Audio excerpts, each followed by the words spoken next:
بودكاست النهاردة مستوحى من كتاب العادات الذرية للكاتب جيمس كلير. كلنا عندنا عادات نفسنا ان احنا نستمر عليها. في اللي عايز يصحى بدري، في اللي عايز يلعب رياضة كل يوم، في اللي عايز يدون يومياته، في اللي عايز يقرأ. بنبدأ بحماس شديد جدا، ومع أول يوم 2 أسبوع الحماس بيروح وبنبطل نعمل الحاجات اللي احنا عايزينها. وكنت بتواجه صعوبة في تغيير عاداتك، فاعرف ان المشكلة مش فيك، المشكلة في النظام اللي انت بتتبعه علشان تغير العادات دي. دايما اول حاجة بنفكر فيها ان احنا هنحط هدف ونسعى للهدف ده. طيب ماذا لو كانت المشكلة في الهدف اصلا؟ جيمس كلير بتقول ان الهدف مش هو الغاية، مش هو الحاجة اللي هتوصلنا. الهدف حاجة مهمة، لكن مهم بس في انه يحدد اتجاهك، يحدد انت رايح فين وعايز ايه. لكن هتوصل للهدف ده ازاي؟ هو ده الأهم. عمرك شفت حد داخل تحدي وعنده هدف ان هو يخسر؟ لا. طب عمرك شفت حد رايح امتحان وعنده هدف ان هو هيسقط؟ لا. كلنا أهدافنا ان احنا ننجح. إذن اللي بيكسب واللي بيخسر عنده نفس الهدف. يبقى بما ان اللي بيكسب واللي بيخسر عندهم نفس الهدف، يبقى الهدف ما هو إلا تحديد وجهة مش أكتر. لكن اللي هيحقق لك التقدم ويخليك تكسب هو النظام اللي انت هتتبعه وتمشي عليه. المشكلة التانية في الأهداف هي ان الهدف بيكون عبارة عن تغيير لحظي مش أكتر.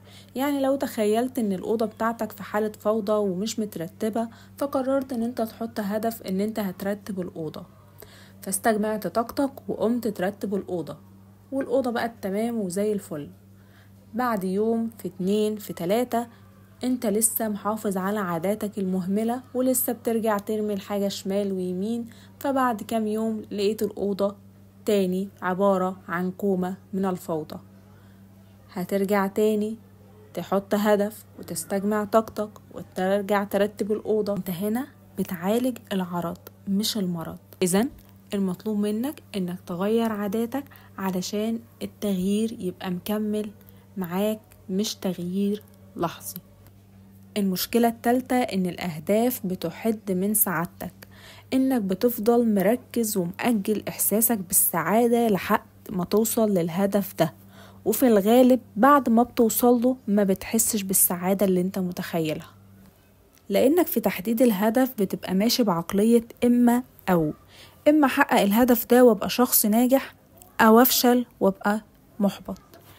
المشكلة الرابعة وهي ان الاهداف بتتعارض مع التقدم طويل الامد، ان احنا طول الوقت الهدف بالنسبة لنا حاجة كده وقتها قصير، مجرد ما نوصل لها احنا كده تمام جدا. زي الهدف ان انت هتفوز في المباراة، فانت مركز ان انت هتفوز في المباراة، لكن مش مركز ان انت تبني نظام تستمر عليه يكون طويل الامد، ما بيعتمدش على هدف الحالي اللي هو هدف الفوز. لا، ده بيعتمد على هدف اكبر وهو تقدمك والتحسن المتواصل اللي هيوصلك لمكان تاني تماما. في النهاية هحاول ادي مثال توضيحي يجمع كل اللي احنا اتكلمنا فيه عن مشكلة الهدف. ان احنا مثلا حطينا هدف ان احنا عايزين نخس، فبنشوف نظام غذائي وبننزل نلعب رياضة علشان الهدف بتاعنا ان احنا عايزين نخس. بمجرد ما بنحس ان احنا قربنا من التارجت اللي احنا حاطينه لنفسنا، في الغالب بنبتدي نسوف وندخل لمرحلة تانية ويرجع وزننا يزيد تاني.